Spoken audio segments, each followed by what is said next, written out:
Eu queria de verdade ativar pelo menos uns 20 incendiários aqui nesse auditório, pelo amor de Deus. Tem algum incendiário comigo aí de verdade? Aqui tem 2, 3, tem algum incendiário aqui? Mais 1, 2, 3, ok. Cada 10 pessoas um incendiário, o nível tá bom, a proporção tá boa. São pilares de inflamação. Por que você usa esse termo, André? Incendiários. Incendiários são pilares de inflamação. É aquele cara que está queimando do teu lado e ele está queimando tanto que ele te incomoda. Tem uma hora que você fala, irmão, na moral, vou começar a queimar também. É isso aí, filho. Tem que soltar assim. Ainda bem que eu vim hoje, papai. Hoje eu quero falar sobre um ano incrível. Que ano incrível é esse, pastor? É o ano que está começando. O melhor ano das nossas vidas, um ano de avanço, um ano de recomeço. E eu queria falar não só sobre o que a gente pode viver esse ano, mas principalmente hoje, talvez seja uma série nesse primeiro início do ano, nesse primeiro mês do ano. Eu quero falar sobre o que pode parar você em 2021. Porque eu acredito, irmão, que tem muita gente que não está avançando, não porque não sabe o que precisa fazer, mas porque está negligenciando aquilo que pode te parar.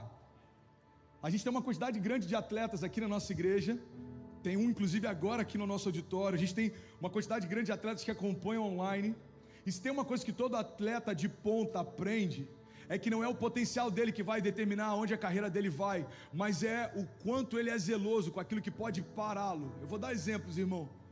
Quantos grandes jogadores de futebol ou atletas de ponta não fizeram mais do que poderiam, porque o after, a noitada, a falta de compromisso, a falta de caráter, a falta de zelo com o próprio corpo, com o próprio potencial, tirou deles talvez metade do que eles poderiam ter construído como legado. Então, na verdade, não é falta de potencial. A gente olha para alguns caras e fala, uau, jogou a carreira inteira fora, jogou uma história inteira fora. Por quê? Não é porque faltava potencial, mas faltou freio para colocar ele nos trilhos e no lugar certo, e na velocidade certa, e avançar no tempo certo. Eu lembro como se fosse hoje, eu era bem moleque, e tinha um auto center lá na cidade que eu nasci, em Cabo Frio, chamado Ricamar Pneus. Um beijo para a galera da Ricamar, Rodrigo. Ele sempre... tá animado aqui hoje. Ele sempre incentivava os projetos. Desde que eu era pequeno, levava para lá alguns projetos. Ele, não, eu vou ajudar. Eu queria fazer missões na Bahia. Não, a gente vai ajudar. Então, eu lembrei que uma vez, quando eu era bem pequeno, eu fui lá com meu pai trocar o óleo do carro e tinha um comercial da Pirelli. Não sei porquê, mas eu lembrei disso agora. E o comercial era um carro incrível, sei lá, uma Ferrari, uma Lamborghini. E os pneus da Pirelli estavam dizendo assim, potência não é nada sem controle. Eu acho que talvez isso defina o que é 2021. Potência não é nada sem controle. Potencial não é nada sem autorresponsabilidade. Promessas não são nada sem que tenhamos fé para vivê-las. Então a grande verdade é que toda pessoa na face da terra que foi gerada no ventre de uma mulher carrega uma promessa de Deus. Toda pessoa na face da terra que foi gerado carrega uma promessa de Deus. Então, se toda pessoa que foi gerada no ventre de uma mulher carrega uma promessa do próprio Deus, a pergunta, irmão, não é se Deus tem promessas para mim. A pergunta é o que eu estou fazendo com as promessas que Ele tem. Eu quero viver algo incrível em 2021. Eu quero liberar uma palavra sobre você, irmão. A gente precisa entender que aquilo que vamos viver ou deixar de viver, se vai ser pleno ou parcial, se vai ser incrível, se a gente vai se frustrar, hoje, depois que Deus liberou cada uma das promessas, hoje tem muito mais a ver com como a gente se porta do que com aquilo que Ele já disse que faria. A palavra nos garante, irmão, que para todas as promessas feitas por Deus, segundo aos Coríntios 1:20, em todas elas nós temos em Cristo o sim. Irmão, o Deus que libera a promessa é o mesmo Deus que o Filho dele diz sim para essa promessa. Você percebe que nessa equação só está faltando saber o que a gente vai fazer com a promessa? Deus está dizendo, eu já fiz a promessa, o meu filho já disse sim para a promessa. A minha pergunta, André, é o que você vai fazer com a promessa? Então hoje eu quero falar um pouco sobre o que pode parar você em 2021. Você está comigo ainda? Diga amém. Não dá para ser simplista, não é uma coisa só. O que vai me parar? É uma coisa só? Não. Eu acho que são várias, e cada um aqui talvez tem a sua própria criptonita. Para alguns o que pode parar é falta de fé. Isso é lógico demais. As coisas têm que fazer sentido para você acreditar que vão acontecer. Talvez para outros o que pode parar é falta de visão. Você é sonhador demais, mas falta uma clareza de visão a respeito do que Deus está te chamando para construir. Talvez para outros o que pode te parar em 2021 é constância. Você é empolgado demais, mas a tua empolgação dura pouco. Talvez para outros o que está faltando, o que pode te parar em 2021, é a falta das pessoas certas te cercando. Quem seleciona, quem ouve, define o que vive. Você quer perder a alegria na igreja? Começa a caminhar com pessoas que não gostam da igreja. Você quer perder a tua expectativa em milagres? Começa a caminhar com pessoas que não vivem milagres. Você quer começar a se tornar cético? Começa a caminhar com pessoas céticas. Agora, da mesma forma, irmão, você quer queimar por Jesus? Caminhe com quem queima mais do que você. Você quer ser mais apaixonado? Caminhe com quem está ainda mais apaixonado do que você. Eleva o nível, irmão. A grande verdade é que às vezes a gente prefere estar num lugar confortável em que o sucesso dos outros é comparado ao nosso e as qualidades dos outros são comparadas às nossas, para que aquilo não nos constranja.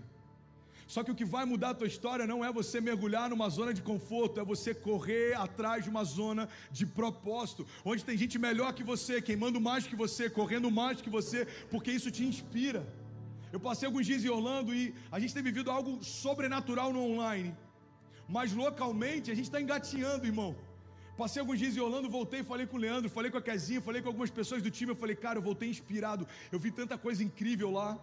Eu vi empresários que se mobilizaram e falaram, pastor, você quer fazer o Christmas Land? A gente vai bancar $45 mil investido num evento que tocou judeus, ateus, cristãos, mudou o circuito da International Drive. Por quê? Porque é uma visão clara a respeito do que deve ser feito e pessoas dizendo, eu quero fazer parte dessa visão.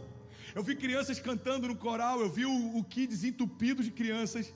Eu vi famílias apaixonadas na virada, eu vi um sold out numa igreja brasileira na virada, pessoas querendo entrar e não podia porque não tinha mais espaço. Irmão, eu vi milagres, cura, eu vi tanta coisa, e você precisa caminhar ao lado de quem te inspira, a ponto disso constranger você em amor a te fazer correr atrás disso também.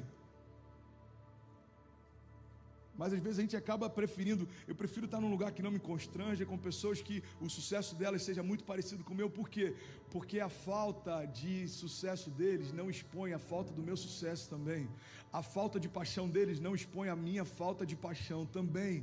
A falta de expectativa deles não expõe a minha falta de expectativa também. Irmão, isso é um suicídio ministerial. Isso é a pior escolha que você pode fazer. Porque quando tem alguém queimando e você não está, a paixão dele expõe a sua falta de paixão. Quando tem alguém apaixonado e você não é, a paixão dele expõe a sua falta de paixão.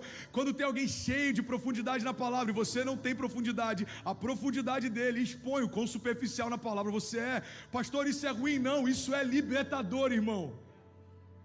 Porque quando eu vejo o que Deus fez na vida do meu irmão, eu tenho a plena convicção, Deus pode fazer na minha vida também. A palavra de Deus diz, olha, aqueles que querem sabedoria, peçam a Deus, porque Ele dá livremente. Você quer fé? Ouve a palavra de Deus. A palavra de Deus diz que a fé vem por ouvir e ouvir a palavra de Deus. Pastor, eu quero esperança, então mergulha no Deus de esperança e paz.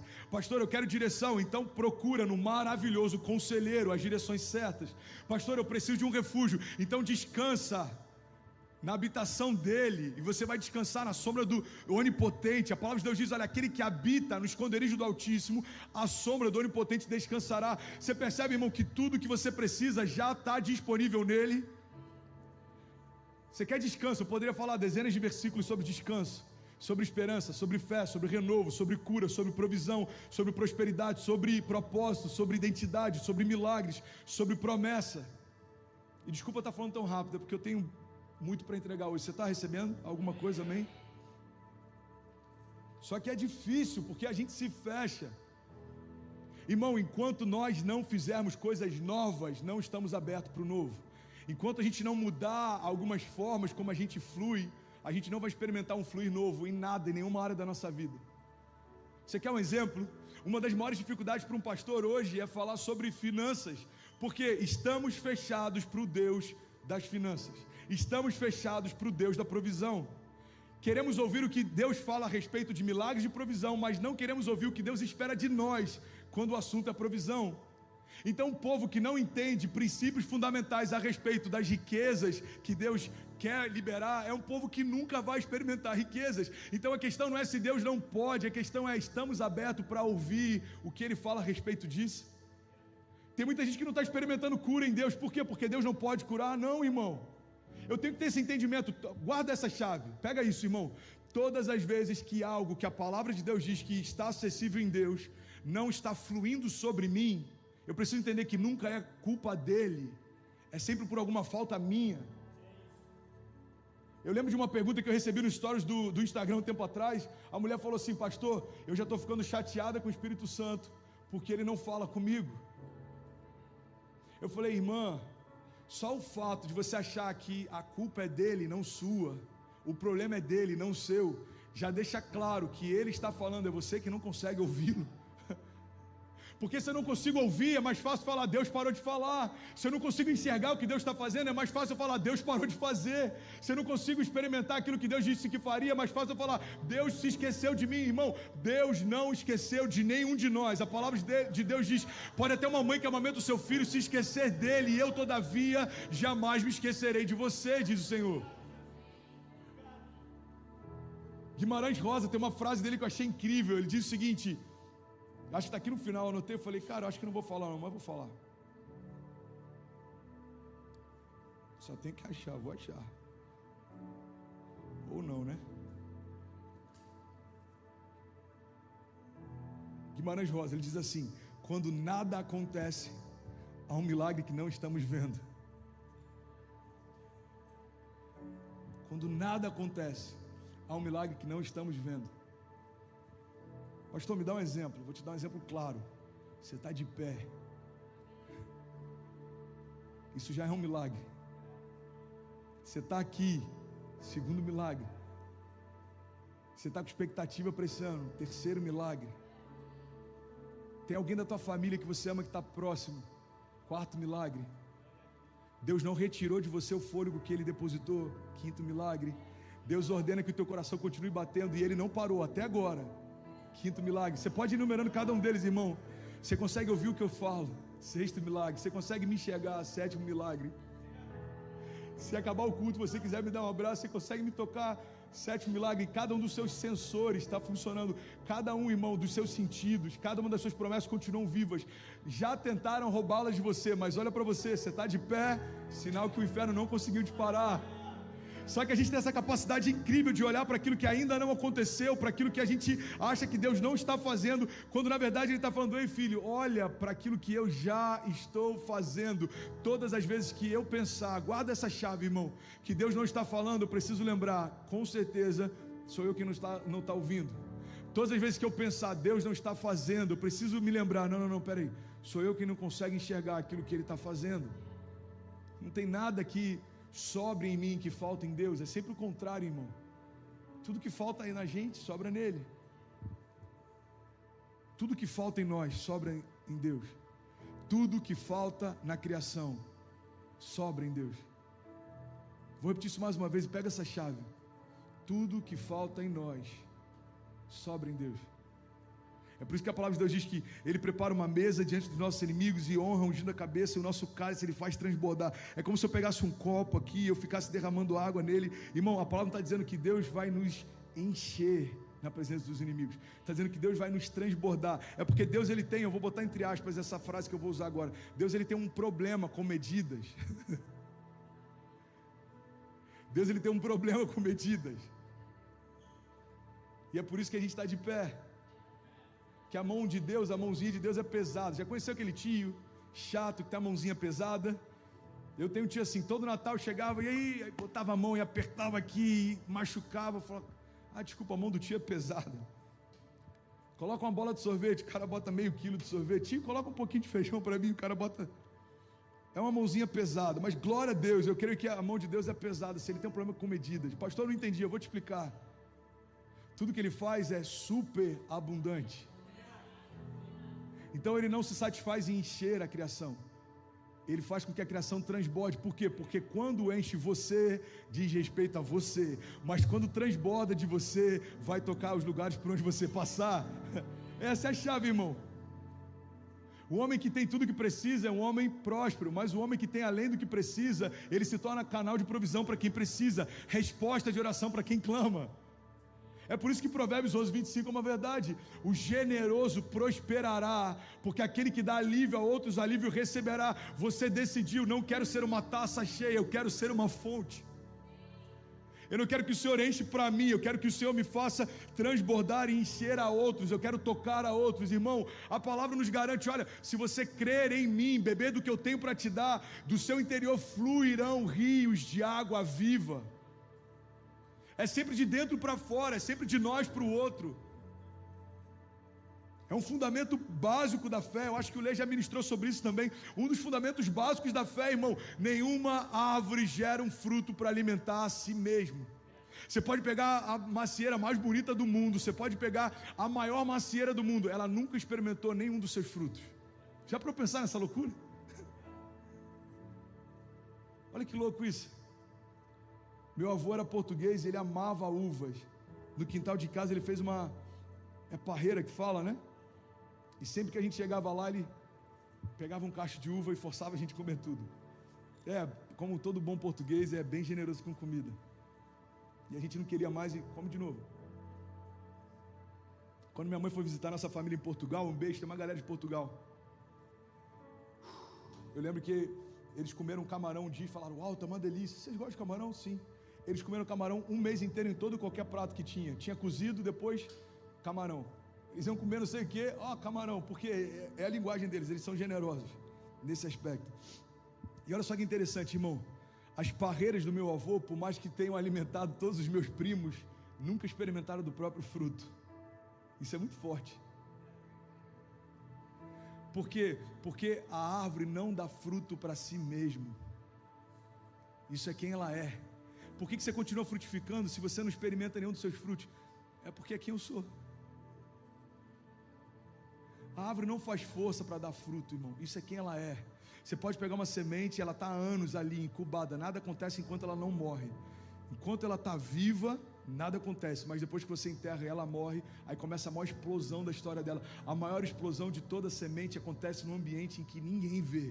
Você coloca debaixo da terra, agora está longe dos olhos. Começou o maior milagre de multiplicação da história. Uma semente. Irmão, Jesus compara a semente ao reino. Jesus compara a semente à fé. Por quê? Porque sementes são um exemplo claro de algo pequeno aos nossos olhos, mas que carrega um potencial absurdo aos olhos de Deus. Se você tiver fé como de um grão de mostarda, até aquela época, eu não sei se hoje já foi superada, se a gente já entende que tem uma semente menor, mas até aquela época era a menor semente conhecida pelos homens, semente de um grão de mostarda, e quando era plantada, ela criava uma árvore grande, que as aves dos céus, elas repousavam sobre ela. A palavra está dizendo, olha, a fé, se for tão pequena quanto, vai gerar algo tão grande quanto. Eu queria que você tivesse esse entendimento, irmão. A gente tem que entender, Deus, o que você quer fazer comigo? O que você tem preparado para mim? Qual parte da história eu ainda não entendi? Qual parte da história eu ainda não avancei? Qual parte da história eu ainda não dei o shift? O que eu preciso fazer que eu ainda não fiz? O que eu preciso mudar que eu ainda não mudei? O que eu preciso? É um exame de autoconhecimento, irmão, de autorresponsabilidade, porque o que está frustrando o nosso destino em Deus também é uma autossabotagem. A autossabotagem está parando muito mais pessoas do que as armas preparadas contra nós. A palavra de Deus diz que elas não prosperarão. Agora, uma arma que nós preparamos contra nós mesmos, quem é que pode anulá-la? Pastor, qual é uma arma que eu posso preparar contra mim? Começar a se mover por lógica. Paulo diz, olha, irmão, vocês que foram salvos pela graça, vão voltar agora aos antigos rudimentos, vocês vão voltar agora aos antigos princípios da lei. É um povo alcançado pela graça que abriu mão da graça para voltar para a lei. Tem pessoas alcançadas pela fé que estão abrindo mão da fé para voltar para a lógica. Tem pessoas tocadas pelo espírito de vida que estão abrindo mão desse espírito que envolve para começar a... Irmão, na boa, uma das coisas que mais me incomoda, e eu falo incomoda, eu acho que é o melhor termo para isso mesmo, brasileiros na América, é que a gente acreditou em algum momento nessa mentira de que falta de expectativa em relação ao que Deus vai fazer significa maturidade. Não, irmão, cuidado. Você que está aqui, você que é brasileiro em qualquer lugar do mundo, somos mais de 5.200 agora. Você que é brasileiro está no Uruguai, Canadá, Inglaterra, Itália, Portugal, Paraguai, Angola. Irmão, cuidado com essa mentira. Talvez você não se tornou maduro, você só se tornou frio. Você não tem expectativas em relação ao que Deus vai fazer. Cuidado. O que mudou a história da mulher do fluxo de sangue não era o fato de Jesus passar lá. Pega essa chave, irmão. Porque Jesus passou em inúmeros lugares, existiam naquele mesmo dia milhares de pessoas e a Bíblia não relata o milagre de outras, só relata o milagre dela. Por quê, André? Porque o que vai mudar a tua história não é a notícia de que Jesus está perto, é você sair do lugar que está e correr para tocá-lo. Jesus está passando aqui no Little Haiti, ok, vai mudar o quê? Nada. Agora eu saio do meio da multidão e começo a correr em direção dele, porque sei que se eu tocar na veste dele, certamente serei sarado. O que mudou na história? Foi Jesus passar na minha rua?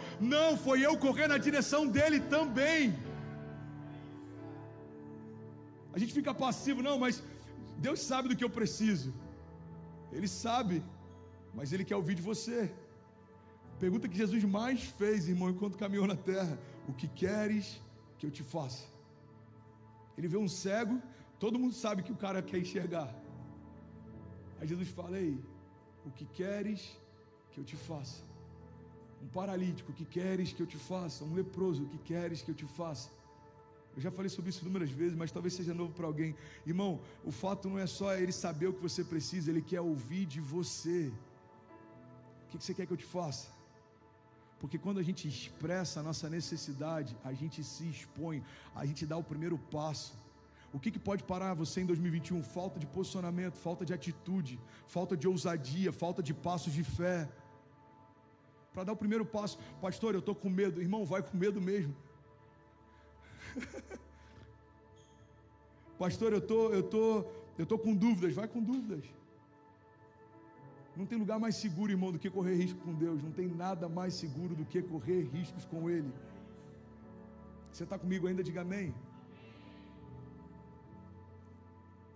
E eu quero finalizar essa mensagem com a segunda parte dela que eu deixei para a noite. Deixa eu saber quanto tempo eu tenho de mensagem. Se deixar, a gente vai mais meia hora aqui. Vocês me dão mais 10 minutos? 10 minutos, alguém me dá 10 minutos? 20? Obrigado, Maiquinho, tamo junto, irmão. Hoje pela manhã eu falei sobre o poder de decidir. A gente precisa decidir. Os coaches dizem que isso tem a ver com autorresponsabilidade. Eu gosto de chamar isso de posicionamento. É a tua decisão que vai definir. Irmão, olha para mim. O que vai definir o teu 2021 não são as suas intenções, são as suas decisões. Tem muita gente com boas intenções, com péssimas decisões. Tem muita gente com ótimas intenções. Qual que é a sua intenção? Eu quero ter um ministério que vai tocar minha geração. Eu quero, ok. Quais foram suas decisões? A Bíblia permaneceu fechada, o meu coração permaneceu distante, me cerquei de pessoas que não me impulsionavam para o meu propósito, e aí depois a gente se assusta: Deus, por que não está acontecendo o que você prometeu? Deus está falando: porque você não está no lugar que deveria estar. Mas eu quero finalizar falando um pouco sobre a gente abrir mão desse vitimismo. Todos nós enfrentamos dores, irmão. 2020 é um ano em que eu acho que ele deu um reset na nossa geração, porque todo mundo perdeu algo em 2020. Se você perguntar para mim como foi 2020, o melhor ano da minha vida, sem exagero, o ano em que nasceu meu filho, o ano em que a igreja avançou, o ano em que a gente tocou milhares de pessoas, o ano em que dentro do meu quarto, com um celular, a gente tocava 16 mil pessoas, cegos sendo curados, paralíticos sendo curados. Eu nunca vi algo tão poderoso, irmão. Como foi 2020? O ano em que Deus moveu pessoas de outros lugares para abençoar a nossa igreja. A gente avançou em maturidade, em experiências com Deus. Foi um ano incrível, mas também teve perdas. Um ano em que eu fui levado ao limite da exaustão, um ano em que eu quase estafei, um ano em que a gente foi afrontado, um ano em que a gente estava entre fechar as portas e manter a igreja dia após dia lutando. Irmão, foi um ano difícil, um ano que eu tive que sentir a dor do luto de alguns. Vejo gente brincando com Covid. Eu tenho amigos que perderam pais de verdade para o Covid, a gente de verdade que teve perdas de verdade.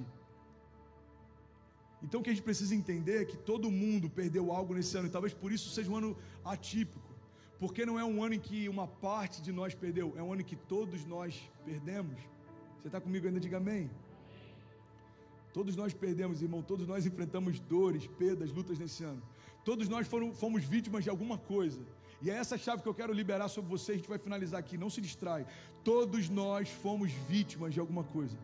Alguns vítimas de perdas familiares, alguns vítimas de falência, outros vítimas da crise, outros vítimas da pandemia, outros vítimas da dor, outros vítimas do medo. Agora, o que vai mudar a tua história em 2021 é você entender claramente a diferença entre ser vítima e ser vitimista. Davi foi vítima de Saul. José foi vítima dos seus irmãos. Jesus se fez vítima por nós. É diferente. É muito diferente. Mas Davi reinou apesar de Saul. José governou apesar dos seus irmãos. E Jesus entregou o governo para todos nós. Você percebe que todos foram vítimas de alguma forma. O que mudou a história deles não é se eles foram vítimas de algo, é o que eles fizeram a partir daquilo que fizeram com ele. Irmão, guarda essa chave em nome de Jesus. Não importa o que 2020 possa ter feito com você, não importa o que alguém possa ter feito com você, não importa o que alguém pode ter liberado contra você, não é isso que vai definir a tua história, é o que você faz com o que fizeram com você. Você está comigo? Ainda diga amém. Ser vítima é uma questão circunstancial. Ser vitimista é uma decisão existencial. Guarda isso. Eu quero liberar alguns fundamentos sobre sermos vítimas ou vitimistas. Primeira chave que eu quero compartilhar: ser vítima é uma circunstância, é circunstancial. Agora, decidir ser vitimista faz parte da tua existência. Você está deformando quem você é. A culpa é do pastor que não me enxerga, a culpa é do meu líder que não me ajuda, a culpa é dos meus pais que não acreditam nos meus sonhos, a culpa é da economia que mudou quando eu estava indo bem, a culpa é do Trump que mudou a lei migratória, a culpa não, irmão, a culpa não é de ninguém, porque nenhum deles segura o teu destino na palma das mãos. A minha história não depende do Trump, do dólar, da economia, dos meus antigos pastores. A minha história com Deus não depende se quem me empoderou até aqui continua vibrando comigo ou não. Não, a minha história depende de alguém que me conhecia antes do sistema religioso existir, antes do sistema econômico existir, antes do Trump, irmão. Imaginar que seria alguém, Deus já sabia quem eu seria, já liberava palavras a meu respeito. Mas e se alguma coisa vier contra você, irmão, segue o jogo, levanta, bate a poeira e dá a volta por cima. Resiliência tem a ver com a capacidade que a gente tem de se levantar depois de cair. Resiliência não tem a ver com não cairmos, tem a ver com não pararmos. Resiliência não tem a ver com não sermos testados, tem a ver com a gente não parar no meio das provações. Resiliência não tem a ver, irmão, com tudo dar certo sempre. Tem a ver com a gente saber que enquanto não aconteceu aquilo que Deus prometeu, não é o final da nossa história. Isso é resiliência, irmão. Sem romantismo, isso é real life. É o que é. Agora a grande verdade, e essa segunda chave é que o vitimista, ele prefere ter pena de si do que lutar por si. O vitimista, irmão, cuidado com isso, porque esse comportamento a gente vê demais nas igrejas. O vitimista só precisa de alguém para lamber as suas feridas. Cara, eu quebrei porque a economia é eu também. E aí fica um tentando justificar os problemas e a falta de sucesso para o outro. E aí os dois se sentem menos pior. Por quê? Porque conheceu alguém que está vivendo a mesma coisa que ele. Irmão, guarda isso em nome de Jesus. O fato de você conhecer pessoas que estão tendo a mesma dificuldade que você, o desafio que você, ou passando a mesma crise que você, não é para fazer com que você se acomode ou se sinta confortável. Você tem que chegar para o cara e falar: irmão, na boa, vamos romper? É como aqueles leprosos. Cara, vamos até ele. E foram curados. Porque é você quem decide, irmão. É você quem decide. Eu lembro de uma história com meu cunhado na época, namorava minha irmã. Um dia, isso é real, um dia a gente estava conversando, eu falei: cara, lembra quando eu fui espancado na saída da boate em Cabo Frio? Você estava lá, não estava? Ele falou: eu estava lá. Cara, que loucura, né, mano? Fraturei a mandíbula, tive que fazer uma cirurgia. Fiquei com a boca amarrada há mais de um mês. Cara, que doideira. Mano, você estava lá quando eu bati de carro, lá em São Cristóvão? Lembra? O carro parou do nada, eu estava muito bêbado, bati atrás do Golf do cara lá que era zero. Lembra? Eu estava lá. Alguns já pegaram. Eu falei: mano, você estava lá naquela festa que eu fiz, que choveu pra caramba, deu polícia. Eu acordei no dia seguinte, cara, completamente sem saber o que tinha acontecido. Ele estava lá. Eu falei: mano, agora eu estou preocupado, porque nos piores momentos da minha vida você sempre estava lá. Você tem que começar a analisar, irmão, porque às vezes a gente vai trazendo para perto de si pessoas que não estão rompendo em alguma área, e isso deixa a gente mais confortável. O fato de ter pessoas que não estão rompendo não tem que acalentar o meu coração. eu tenho que me inspirar em quem está rompendo e falar, cara, na boa, eu fui vítima das circunstâncias, mas isso não vai afetar a minha existência, isso não é quem eu sou. Isso pode até ter acontecido, mas não deformou quem eu sou. Você está comigo ainda? Diga amém. O vitimista, ele prefere assistir a sua história do que escrever a própria história. Ele tem sempre uma boa desculpa. Irmão, eu não lembro quem é o autor dessa frase, mas ele diz que quem é bom em dar desculpas não é bom em mais nada. O que pode parar você em 2021? Você dar mais atenção para suas desculpas do que para suas promessas. Você gastar mais tempo olhando para o que não aconteceu em 2020 do que gastando tempo com aquilo que Deus quer fazer em 2021. Irmão, eu comecei esse ano com novos sonhos. Isso não tem a ver comigo, tem a ver com Ele. Então eu estou dizendo, Deus, me faz enxergar o que você tem para esse ano. Eu passei, acho que 8 dias em ócio criativo, entendendo o que Deus quer fazer esse ano. Hoje pela manhã acabou o culto, vieram 2 pessoas para a banda do LMC Music em inglês, aí já veio mais um casal. O que você faz? Pastor, eu quero servir. O que você faz? Eu sou engenheiro de áudio e eu presto serviço para o Facebook, para não sei quem. Posso ajudar? Eu falei, claro, faz a acústica do nosso auditório. Aí daqui a pouco vem outro cara, quero ajudar. O que você faz? Eu faço isso, eu faço aquilo. E sabe o que eu percebi? Irmão, você só tem que se posicionar e nada vai faltar para a visão que Deus te deu. Vamos começar o nosso English Service. Deus acrescenta o pastor, acrescenta as famílias, acrescenta os tradutores, porque Deus envia a provisão antes da necessidade chegar. Vamos avançar no sul da Flórida, vamos começar G6 em Pampers, vamos começar G6 em Fort Lauderdale, vamos começar G6 em Deerfield, vamos começar. Aí o que acontece? As famílias começam a vir, as casas começam a se abrir. Por quê? Porque posicionamento gera milagres. Então meu convite para você é você ter esse entendimento de que a única coisa que pode parar você no ano que começou é a falta de posicionamento em relação àquilo que só Deus pode fazer. O vitimista está sempre olhando para o problema, irmão. O otimista está sempre olhando para a promessa. O vitimista, ele prefere sempre caminhar por lógica. O otimista, ele decidiu sempre caminhar por fé. Guarda essa chave, eu finalizo aqui, irmão. Quando nada está acontecendo, é porque tem algum milagre que eu não estou enxergando. Tem coisas que Deus já começou a fazer no primeiro dia do ano, talvez você nem percebeu, irmão. Mas é você quem precisa se posicionar para que esse rio flua cada vez mais forte. Irmão, 2021 vai ser um ano absurdo para muitos de nós.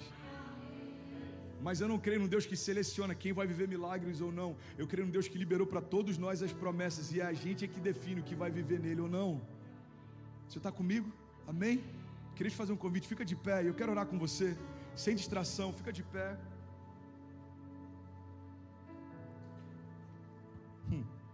Somos 6.600 famílias conectadas no online. Isso é um exemplo claro disso. Antes de começar o culto, eu orei, eu falei, Pai, eu creio que hoje a gente pode tocar 7.000 famílias nesse culto online. As famílias estão chegando. A palavra de Deus diz, irmão, determinando tu um negócio, sedes firme, a luz de Deus brilhará sobre os teus caminhos. Determinando tu um negócio, sedes firme, e a luz de Deus brilhará sobre os teus caminhos. 2021 vai ser do tamanho que os seus olhos conseguem enxergá-lo. 2021 vai ser de acordo com o tamanho e da quantidade de palavras que você está liberando sobre esse ano. Irmão, Deus não nos chamou para sermos reativos, Deus nos chamou para sermos proativos. Eu já falei sobre isso. A gente não pode começar o ano e falar, cara, vamos ver o que esse ano tem para mim. Esse ano não tem nada para você. E aí, qual que é a tua expectativa para 2021? Cara, vamos ver o que esse ano tem para mim. Esse ano não tem nada para você. Vou falar de novo, esse ano não tem nada para você. Então o que eu tenho que fazer, André? Ressignificar. Eu sei quem tem algo preparado para mim, eu sei em quem está a minha confiança, eu sei quem é a minha segurança, eu sei quem é a minha provisão, eu sei quem é a minha alegria, eu sei quem é a minha esperança. Então Deus é quem tem algo para mim, independente daquilo que o ano tem para fazer ou não. 2021, irmão, pode ser o ano do 15º lockdown. Eu creio que em Deus vai ser o ano do maior romper da minha história. 2021 poderia ser, eu creio que não vai, em nome de Jesus, mas poderia ser um ano de 3 ou 4 ou 5 ou 20 mutações genéticas do vírus. Mas em Deus nenhuma das minhas promessas foi anulada, porque quando Ele prometeu, Ele já sabia do que viria. Irmão, Deus não foi pego de surpresa com o Covid-19. Deus não foi pego de surpresa com a crise econômica. Deus não foi surpreendido. Eu pincelei sobre isso hoje de manhã. Deus, Ele já era Deus quando a Babilônia foi construída, irmão. Os primeiros tijolos da Babilônia sendo colocados, Ele já sabia onde isso ia dar. Jardins suspensos, um sistema de canalização de água que há séculos atrás, milhares de anos atrás, já era absurdamente avançado. Primeiro sistema de pavimentação. Deus viu cada um dos tijolos. E Ele estava lá quando ruiu também. Ele viu Babel começando a ser construída, e Ele viu Babel sendo destruída também. Ele viu Saul assumir o trono, mas Ele viu Davi assumindo também. Irmão, Deus nunca foi pego de surpresa. Nada parou a igreja desde o princípio, nada parou as promessas desde o princípio. Quando Ele fala: ei, Abraão, vai para fora da tua tenda e olha para os céus e conta as estrelas, se é que você pode, assim será a sua descendência. Irmão, existe uma linha teológica que acredita que aquele momento já era noite, já era dia, era dia. Talvez isso seja ainda mais louco do que Deus pedir para ele contar. Deus está pedindo para ele contar algo que ele não pode ver. Ele está dizendo: ei, você consegue ver as estrelas? Não, então além de não conseguir ver, agora conta ela, porque assim será a sua descendência. É como se Deus falasse: aquilo que eu vou fazer vai além daquilo que você pode ver. Aquilo que eu vou fazer vai além daquilo que você pode contar. As minhas promessas não cabem dentro dos seus números. As minhas promessas não se limitam à sua lógica, irmão. Deus é Deus independente da circunstância. Então a pergunta que a gente tem que fazer não é: Deus, o que você pode? A pergunta que a gente tem que fazer é: Deus, o que você tem para mim nesse ano? Eu não abro mão de nenhuma das promessas que o Senhor tem para mim nesse ano. Feche seus olhos em nome de Jesus. Você que está em qualquer lugar do mundo, já somos 6.800 e Deus confirmando a palavra. Eu creio, 7.000 famílias tocadas no primeiro culto desse ano. Talvez nós sejamos agora, irmão, 14.000 pessoas, 16.000 pessoas, I don't know, 16.000 pessoas debaixo do mesmo nome, declarando: Pai, nós não começamos esse ano de qualquer jeito. Nós não estamos esperando de forma passiva aquilo que 2021 tem para nós. Nós queremos tudo que o Senhor tem para nós. Cada promessa, nós não abrimos mão de nenhuma delas. Cada promessa, cada palavra, cada milagre, cada liberação, Pai, cada uma delas, desde o ventre da nossa mãe que foi liberada, nós nos agarramos com ousadia aquilo que o Senhor preparou para nós. As nossas casas viverão o que o Senhor disse que elas viveriam. As nossas casas frutificarão na medida que o Senhor declarou que elas frutificariam. Os nossos filhos serão do tamanho que o Senhor disse que eles seriam. Nós tocaremos as nações que o Senhor liberou para que a gente toque, Pai. Nós iremos a lugares altos porque o Senhor disse que faria. Nosso coração não tem espaço para dúvida. Nós não temos dúvida se o Senhor vai fazer. Nós temos uma plena convicção: certamente fará. O Deus que fez a promessa é o Deus que conclui ela. O Deus que fez a promessa é o Deus que conclui cada uma delas. Deus de aliança, Deus de promessas, Deus de sinais e maravilhas, Deus de milagres, Deus de cura, Deus de provisão, Deus de novos começos, Deus de reconciliação, o Deus da redenção, Deus que fez novas todas as coisas, deixou para trás o nosso passado, pagou na cruz o nosso pecado, o Deus que ressuscitou ao terceiro dia e voltou para contar a história, o Deus que chama Lázaro para fora, o Deus que toca a mulher do fluxo de sangue mesmo sem ela tocá-lo. É o mesmo Deus de 2021 e 2022 também, 2023. Os nossos milagres não começaram hoje, irmão. Os nossos milagres não começaram hoje. A grande verdade é que todos eles estão armazenados num lugar chamado futuro para nós. Mas eu creio que para Deus são como presente. Ele caminha na eternidade passada e na eternidade futura como se fosse o mesmo ambiente. O Deus que é o princípio e o fim de todas as coisas, o Deus que conhece todas elas, o Deus que chama cada uma das estrelas pelo nome, dá uma ordem, todas elas se apresentam enfileiradas. Eu creio de verdade, irmão, é como... Eu vou dar uma ideia visual para você. É como se fosse uma série de milagres e promessas acumulados, armazenados.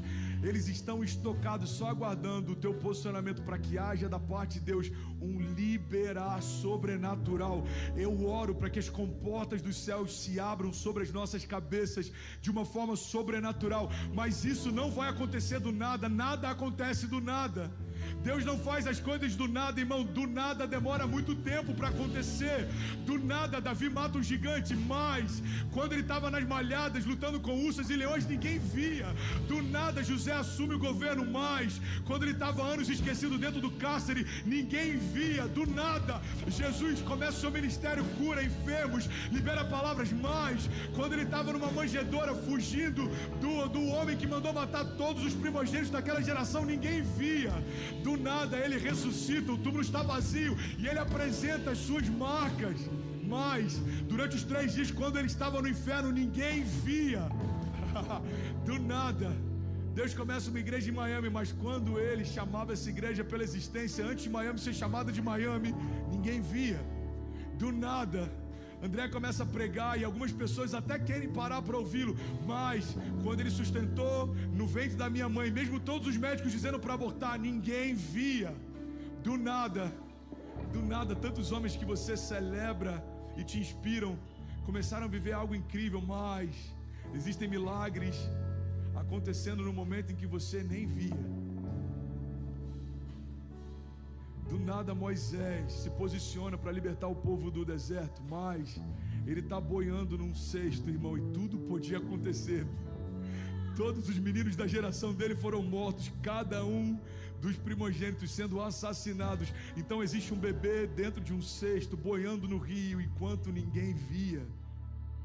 Do nada o mar se abre para o povo passar, mas existiam pragas sendo liberadas enquanto as famílias estavam guardadas dentro de casa, com os umbrais da porta lavados pelo sangue do Cordeiro, enquanto o juízo de Deus passava lá fora, as famílias protegidas lá dentro, e ninguém via. Noé fecha as portas da arca, fecha as portas e não olha a fúria de Deus sendo liberada sobre a criação. Ele está guardado dentro de uma arca enquanto a criação está sendo dizimada, ninguém via. Mas enquanto ele construía cada um dos pilares daquela arca, e gerações depois de gerações ridicularizavam ele por construir algo que não fazia sentido, ele estava fazendo algo que ninguém via. A grande verdade, irmão, é que quem precisa ver já está vendo. Quem pode fazer já está fazendo. Quem poderia falar já falou, já liberou. Ele já assinou. Ele já nos deu autoridade. É como uma procuração que Deus disse: olha, aquilo que vocês fizerem, falarem, liberarem, declararem no meu nome, será feito assim na terra como já é feito nos céus.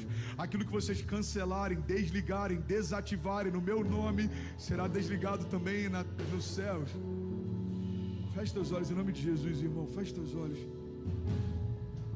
Pai, em nome de Jesus, faz algo novo, Pai. Faz algo novo no nosso meio. Faz algo novo, libera sobre nós esse espírito de ousadia. O Senhor não nos deu o espírito de medo, de covardia, mas de poder, de amor, de equilíbrio. Pai, dá para cada um de nós essa porção de fé. A gente não vai recuar, nenhum de nós vai ficar no meio do caminho. Nós não somos como aqueles que, colocando a mão no arado, olham para trás e retrocedem. Nós somos daqueles que permanecem, são salvos. O Senhor tem para nós uma coroa de vida eterna, porque nós não temos mais para onde ir, Pai. Nós queimamos as pontes com o passado, nós abrimos mão do nosso passado. Para onde iremos nós, Jesus, se só Tu tens palavras de vida eterna? Nós não temos mais nenhuma aliança com 2020 ou com qualquer outro ano que já passou, Pai. As coisas velhas ficaram para trás e em Cristo tudo se fez novo. Nós queremos o novo de Deus, nós avançamos na direção do novo de Deus. Essa é a nossa oração, Pai. Essa é a nossa oração em nome de Jesus. Feche teus olhos. Enquanto o louvor vai ministrar, irmão, eu queria que você aproveitasse esses minutos finais desse culto, de olhos fechados, coloca a mão no teu coração e começa a gerar os melhores meses da tua vida. Começa a gerar palavras e milagres sobre o melhor ano da tua história. Começa a trazer existência aquilo que não existe, irmão. Começa a chamar pelo nome os teus milagres. Eu preciso de pelo menos 30 incendiários comigo, de verdade. Sangue no olho, paixão por Jesus, fome pelo sobrenatural, como fogo queimando nos nossos ossos. Essa tem sido a minha oração. Deus, me dá mãos paternais, fogo sobre os meus ossos, visão de águia e um coração de menino. A gente precisa entender, irmão, existe mais de Deus e a gente vai acessar esse mais de Deus ainda essa noite. Você está comigo? Diga amém. O tema da mensagem hoje é indesistíveis. Você pode declarar isso? Diga: eu não vou desistir. Diga: eu não vou recuar. E eu não vou olhar para trás. É interessante porque em todo tempo, em toda estação que você estiver vivendo, em qualquer geografia, em qualquer momento, seja nos melhores ou nos piores, seja nos mais prósperos ou nos mais desafiadores, não desistir precisa ser uma palavra de ordem para nós, uma palavra de ordem dentro de nós. Eu não vou recuar. Por quê? Porque voltar atrás não é uma possibilidade. Eu queimei as pontes com o passado. Os barcos que eu tinha não existem mais. As pontes onde eu andava não existem mais. As pessoas que eu me conectava, elas estão num lugar onde eu não consigo acessar mais. Irmão, deixa eu te falar uma coisa. Eu estava conversando com famílias que se mudaram do Brasil há algum tempo. E eu falei com eles, uma das maiores crises em famílias que vão se adaptar num outro país é porque você não tem uma empregada doméstica aqui ou uma auxiliar na sua casa. As mulheres começaram a rir, falou: é verdade, parece que você leu nossa mente. Eu falei: eu sei.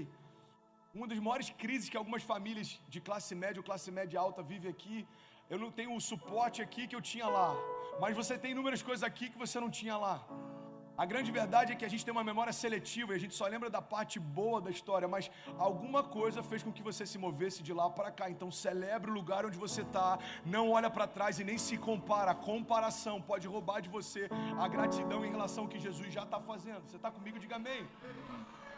Ser indesistível significa não se comparar a ponto de não se frustrar. Ser indesistível significa não olhar para trás porque o passado é um tempo que não existe mais. Ser indesistível significa entender que mesmo quando eu sou fraco, eu sou forte. Porque a minha fraqueza é uma oportunidade do sobrenatural de Deus se manifestar. Ser indesistível significa olhar muito mais para aquilo que eu carrego do que para aquilo que tenta roubar de mim o que eu já recebi. Irmão, entenda isso.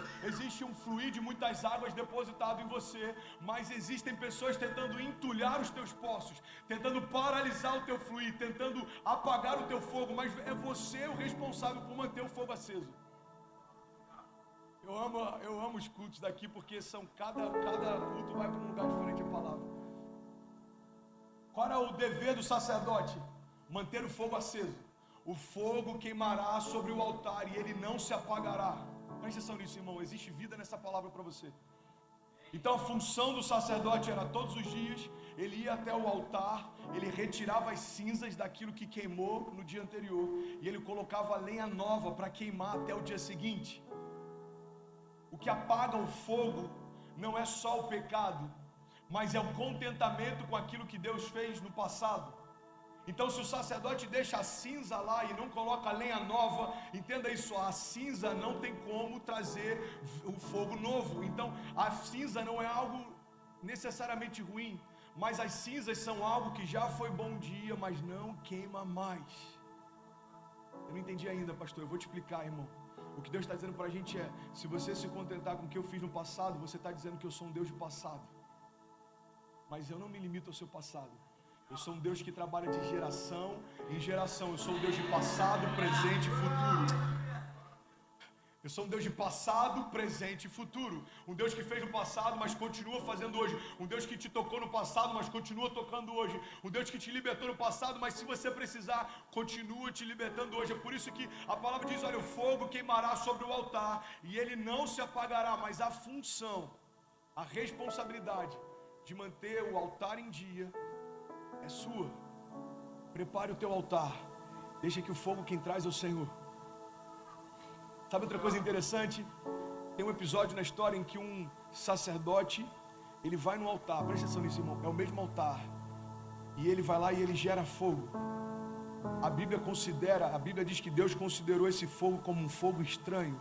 Alguém já ouviu esse termo? Quem é bem pentecostal, hoje é antigo de igreja, isso é fogo estranho. Alguém já ouviu esse termo?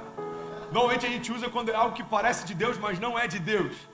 Irmão, não sei, essa palavra, não sei, essa oração, não sei, isso é fogo estranho. O que é um fogo estranho? Tem a mesma característica daquilo que é de Deus, mas não vem de Deus. queima da mesma forma que aquilo que é de Deus, mas não vem de Deus. Então quando Deus olha, Ele fala, é fogo, está sobre o altar, mas não fui eu quem fiz. Irmão, deixa eu te falar uma coisa, pega essa chave para a sua vida. Deus não tem responsabilidade com fogo que Ele não acendeu. Deixa eu trazer isso para a tua segunda-feira. Deus não tem responsabilidade em fazer prosperar projetos que Ele não se agrada que você se lance.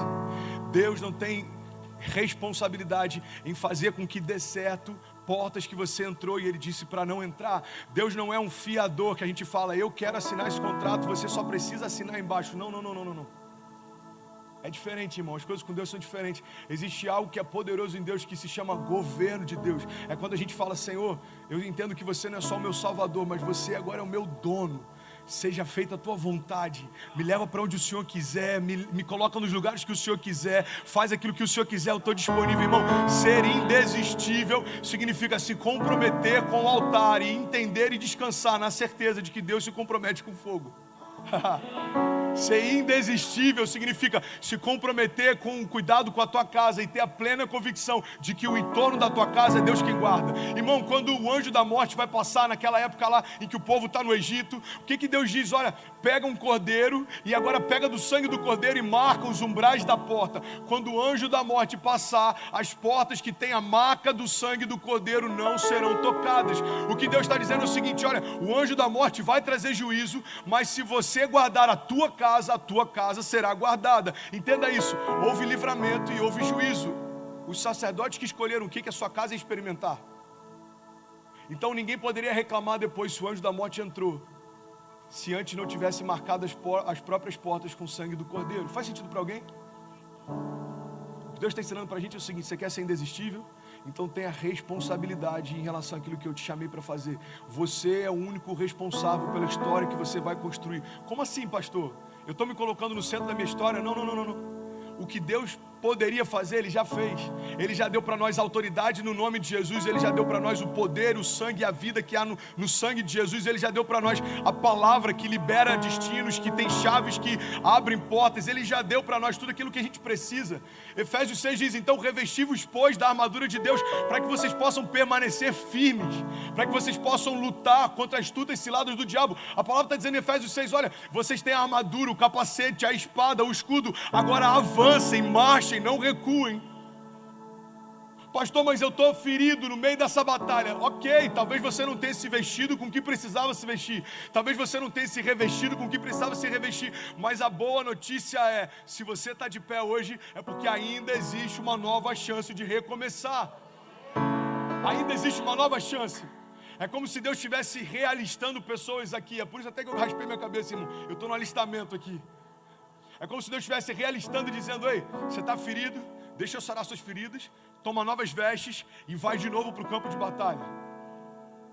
Pastor, o que é o campo de batalha? É o dia a dia, irmão. Ninguém disse que seria fácil.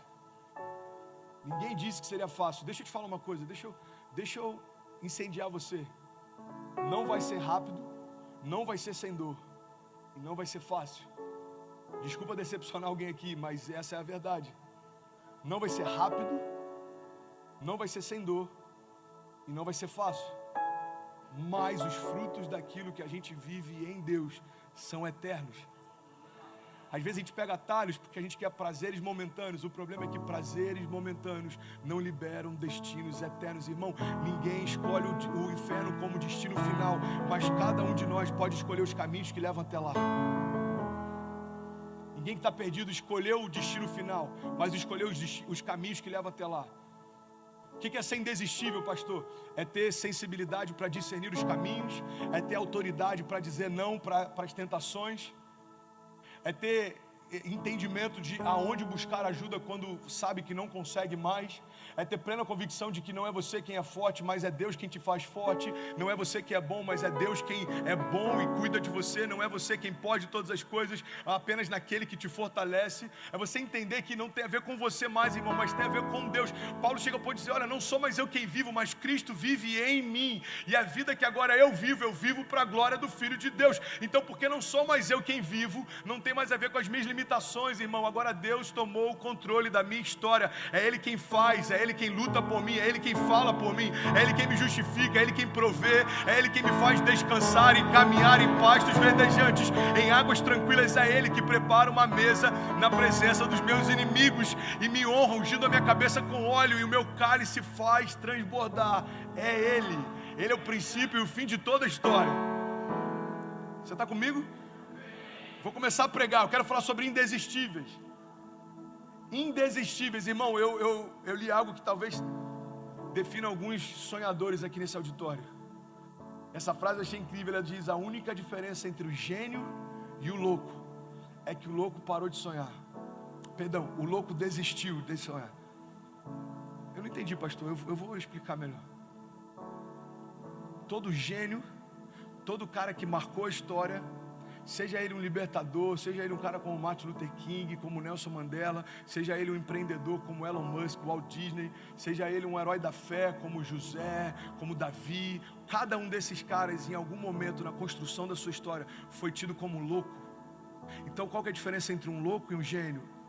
É que o louco desistiu de sonhar, ele parou antes da hora. Ele estava a alguns passos de viver o maior romper da sua vida. Ei, olha para mim, deixa eu te falar uma coisa. E que bom que as cadeiras estão distantes para eu não ficar cuspindo vocês. Presta atenção nisso. Tem pessoas desistindo porque não sabem que estão apenas a alguns passos do maior romper da sua história.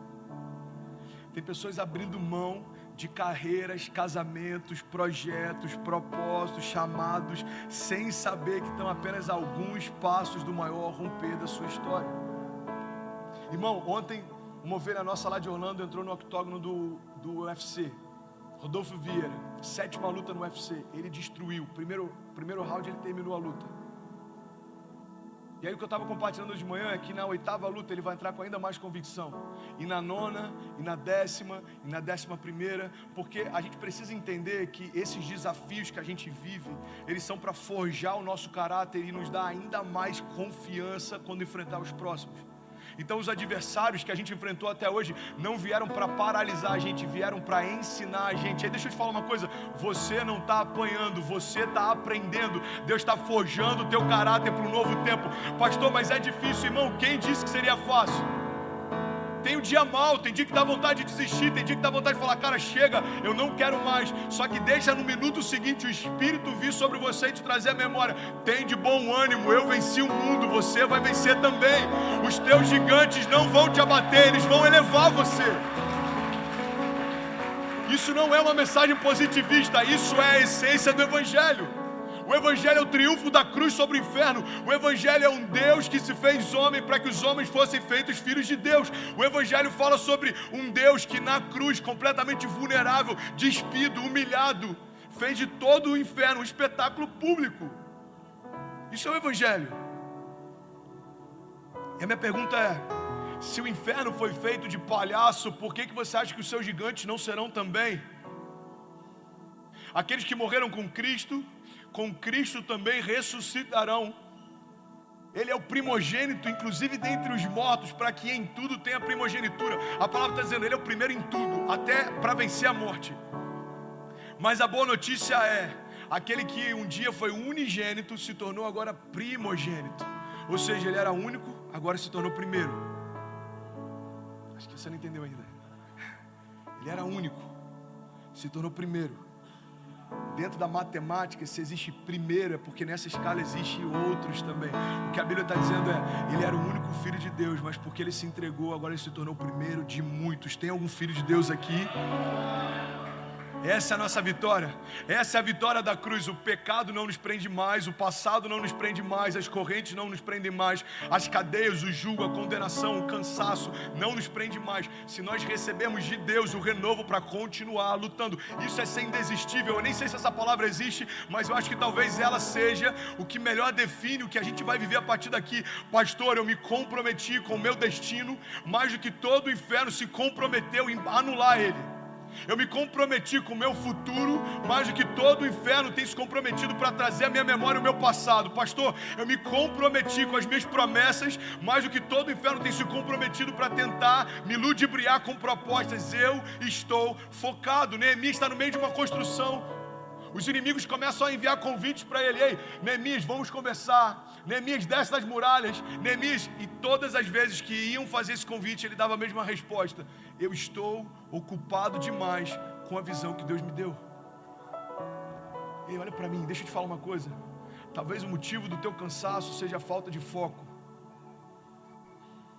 Parou para conversar com quem não deveria. E eu não estou falando de pessoas só, eu estou falando de ambientes, pensamentos, eu estou falando de sugestões. Deu acesso ao que não deveria.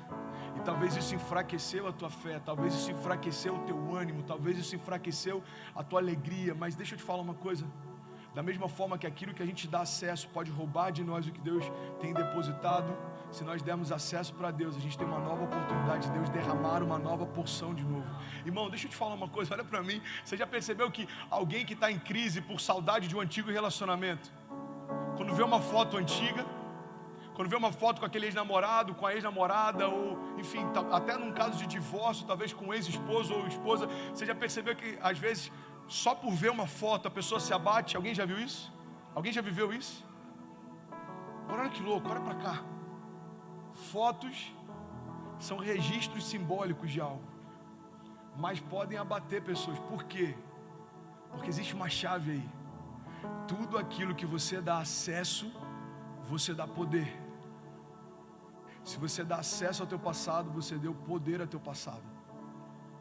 Presta atenção nisso, irmão. Por que a fé vem por ouvir e ouvir a palavra de Deus? Porque os nossos ouvidos são portais de entrada.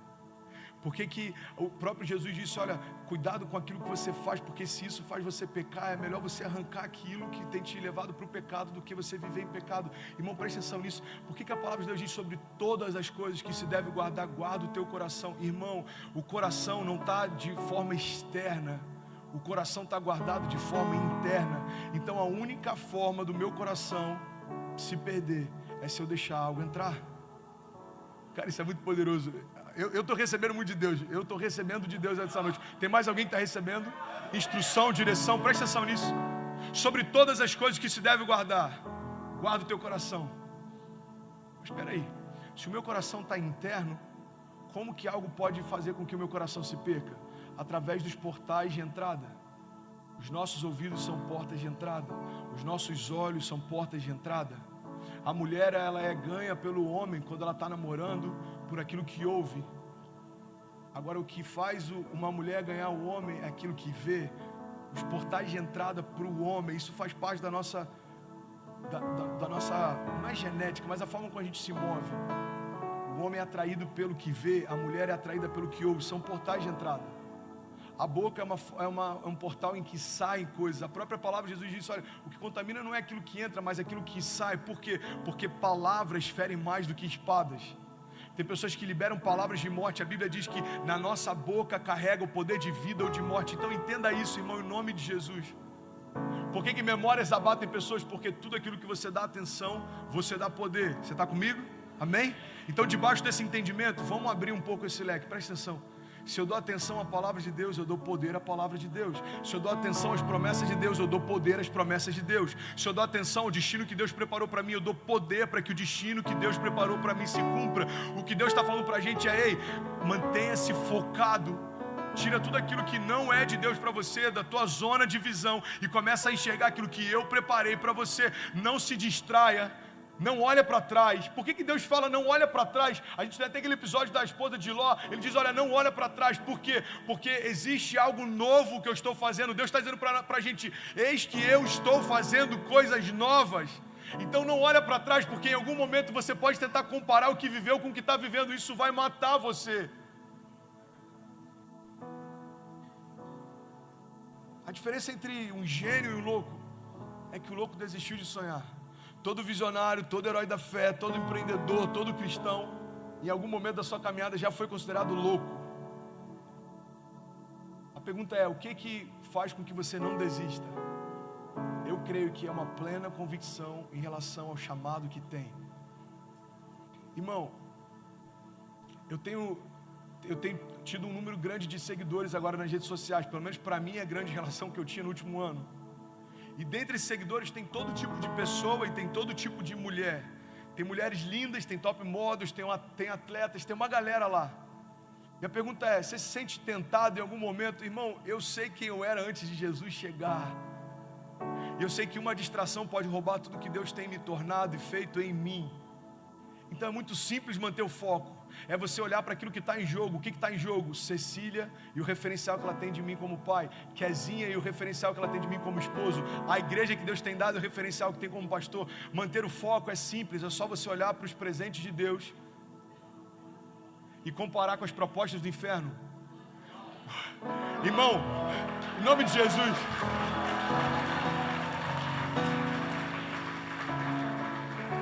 Só que às vezes a gente negocia com o pecado. Esses dias eu estava falando com o jovem, ele caiu, pastor, desculpa, eu não queria, mentira. Ele falou, não, eu não queria. Eu falei, se você não quisesse, parava no beijo. Se você não quisesse, parava quando ela estava tirando a roupa, ou você. Se você não quisesse, parava quando você estava botando preservativo. Desculpa falar escrachado aqui, as crianças estão no Kids. Então não vem tentar me convencer ou tentar se convencer de que você não poderia em qualquer momento ter parado aquilo que você parou. Você desejou ir, só que depois que você consumou, você se sentiu vazio, porque é isso que o pecado faz. Ele te atrai até ter você, depois que ele tem, ele não quer mais. É por isso que dá esse vazio é o pecado falando, eu já tenho tudo que eu queria a tua santidade, that's it. Eu queria apagar você, eu queria derrubar você, fazer você sentir mal, eu queria que você se sentisse sujo. Você está se sentindo assim? Então ok, minha parte está feita, irmão. Semana passada a gente teve o domingo mais vazio desde que a gente veio para cá, surreal. E eu falei sobre isso, eu falei, cada cadeira vazia que você está vendo pode ser, é claro que existem exceções, mas algumas delas podem ser pessoas que no carnaval acabaram se perdendo e agora estão se sentindo sujos demais para voltar. Deixa eu te falar, uma das armas mais fortes que o inferno sempre usou é tentar jogar na tua cara o teu passado, é tentar dizer para você que você é aquilo que você era. Então se você não tiver a plena convicção de quem você é em Cristo, você pode em algum momento acabar aceitando essa mentira. Você pode acabar olhando para aquilo que você fez e falar, quer saber, eu estou tentando enganar quem? Irmão, entenda isso, você não é o seu pecado, você não é o seu passado, você não é o seu erro, você não é a sua crise, você não é o seu deslize, você é quem Deus diz que você é, e só você pode escolher se agarrar às verdades de Deus sobre a tua identidade ou às mentiras do inferno sobre você. Eu sei quem eu sou porque Deus disse quem eu sou. Eu sei o que eu posso porque Deus já estabeleceu os limites daquilo que eu posso. Eu sei para onde eu vou porque Deus já liberou palavras até onde eu posso ir. Então a gente precisa se encher das verdades de Deus para que não tenha espaço para nenhuma mentira do inferno. E isso torna você indesistível. Faz sentido para alguém? Eu quero que você enxergue a partir de hoje cada desafio, cada gigante. De verdade, olha para mim. Eu quero que você enxergue como escolas. Você não está apanhando, você está aprendendo. Deus está forjando o teu caráter para aquilo que Ele vai fazer. Irmão, a palavra de Deus diz, não se coloca vinho novo sobre odres velhas. A odre era como se fosse um recipiente. Imagina um recipiente, se eu não me engano, feito de couro, que recebia o vinho. Então a palavra está dizendo, olha, não se pode derramar vinho novo sobre odres velhas. Você sabe por quê? Porque quando o vinho novo era derramado sobre um recipiente antigo, o recipiente não suportava a força do novo, ele se despedaçava. Não é que Deus não queira fazer coisas novas sobre uma estrutura antiga, é porque Ele está poupando a gente. O novo de Deus, quando encontra uma estrutura antiga, vai matar você. Você não consegue suportar a unção que Deus quer derramar. Uma coisa que eu aprendi com um profeta que forjou muito o meu caráter profético alguns anos atrás. Ele disse, André, você vai precisar de unção para sustentar, você vai precisar de caráter para sustentar a unção que tem. Porque o que determina até onde você pode chegar não é o quanto de unção você tem, mas o quanto de caráter você tem para sustentar a unção que recebeu. Irmão, Deus não tem dificuldade, imagine que isso aqui é você, Deus não tem dificuldade de fazer que sobre você transborde unção, vinho novo, óleo novo. Agora a pergunta é, como nós estamos para receber o que Deus tem feito? Deus não tem dificuldade em trazer chuva sobre os campos. A pergunta é, quão fundo estão os nossos poços para receber a chuva que vem de Deus? Você está comigo ainda? Você não está apanhando, você está aprendendo. Deus está forjando o teu caráter. São como checkpoints. Você pode repetir só para eu não falar errado sozinho, diga checkpoints. Obrigado, vocês são incríveis. São como checkpoints, você precisa passar por lá. numa corrida. Esses dias descobriram que uma mulher, ela burlou uma corrida. Vocês chegaram a ver isso?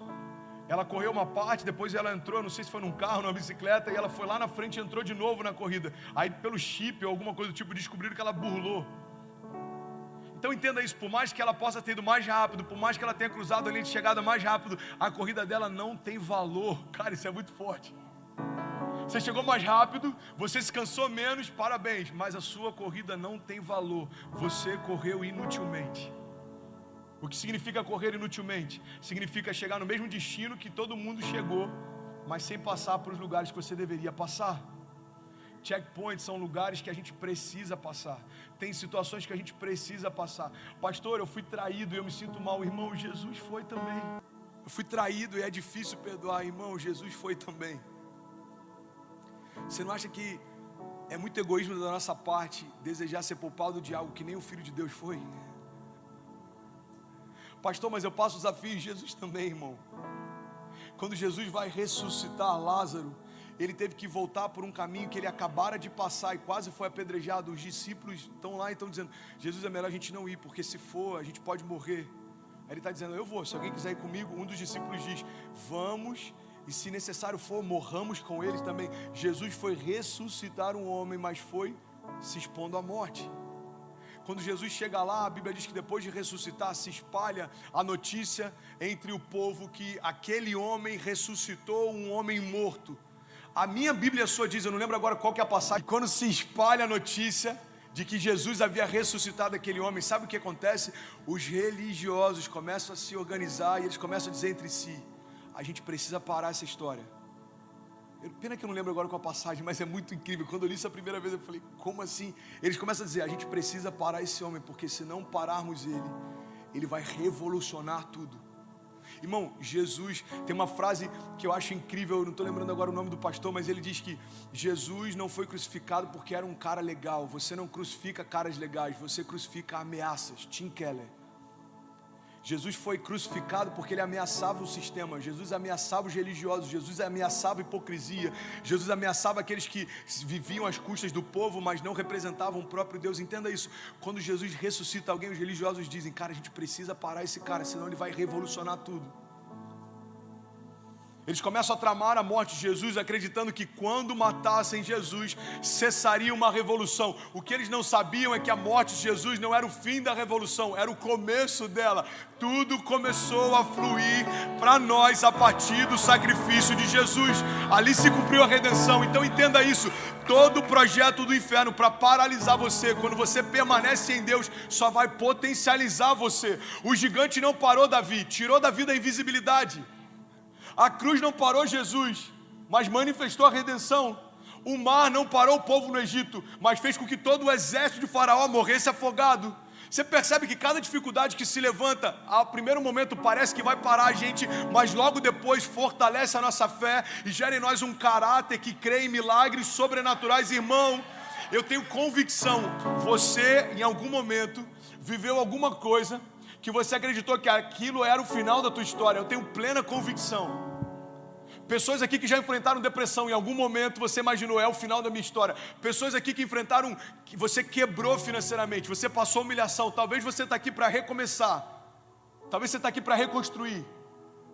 E desculpa te alertar, mas talvez você está aqui só para fugir do teu passado. Mas eu vim te dizer uma coisa. Lembra daquele momento que parecia ser o final da tua história? Olha que incrível. Você está ainda de pé. Você está aqui até hoje. Sabe o que significa? Aquilo que um dia disse: esse é o fim, se tornou só uma parte de um novo começo. Eu tenho falado muito porque eu comprei essa briga contra a depressão e a ansiedade, por mais que eu nunca tenha vivido, mas eu creio que ninguém está livre disso. E eu entendo que esse é o maior desafio da minha geração. Eu comprei essa briga. Irmão, presta atenção. Uma das coisas que eu mais tenho falado, e eu não lembro qual é o autor dessa frase, mas não coloca um ponto final aonde o autor da vida continua escrevendo. Às vezes a gente está dizendo: esse é o final da minha história, e Deus está falando: ei, peraí, eu ainda estou falando coisas a teu respeito, eu ainda estou liberando palavras a teu respeito. Não coloca um ponto final onde o autor da vida continua escrevendo. Então são como checkpoints. Você precisa passar. Pastor, eu precisava passar por isso? Precisava, irmão. Tudo que a gente vive é porque Deus permitiu, e se Deus permitiu é porque tem um propósito. Deus não nos empurra para crises, mas se Ele permite que elas cheguem, a gente vai ter alguma coisa para aprender com isso. Já falei sobre isso, quando eu estava internado, eu sou um cara apaixonado por filme. Irmão, quando eu tinha 15 anos de idade, eu fui espancado na saída de uma boate. Eu fiquei um mês com a minha boca toda amarrada, porque fraturaram minha mandíbula, rasgou o nariz, enfim. Eu também não era um cara legal não, ok? Eu ganhei um prêmio da locadora, uma cesta de chocolate. Eu falei, mãe, por que deram essa cesta de chocolate? Não, pela quantidade de filmes que você alugou. Na época que a gente tinha que ir numa locadora, alugava, sabe, era uma coisa plástica assim, você tinha que rebobinar, ok? Vocês não sabem o que é isso. Eu ganhei, então entenda, você está falando com um cara que é apaixonado por filme. Eu assistia muito filme, até que surgiu a Netflix. Aí eu descobri que agora a graça é só escolher um filme, e depois de 2 horas você desiste de escolher o filme, porque não tem nenhum filme legal, e você vai dormir. Alguém passa por isso também? Foi feito um estudo sobre o comportamento de usuários da Netflix. A gente passa mais tempo escolhendo títulos do que assistindo títulos. Eu acho que só tem 5 filmes legais, e como a gente já viu todos, a gente fica com a plena esperança de que deve ter alguma coisa que eu não achei. Não tem, ok? Tudo que tinha para ver você já viu, é aquilo ali, é isso aí e acabou. Fechar esse parênteses do Netflix. Mas é incrível a Netflix, vai que um dia eles patrocinam uma série nova. Netflix é incrível, tá, gente? Assinem. Deixa eu beber uma água aqui. Jesus. O dia que eu estava, entenda isso. Então eu sou um cara apaixonado por filme. Quando eu fui internado, eu não tinha plano de saúde na época. A Kezinha, a Ceci tinha, eu não tinha.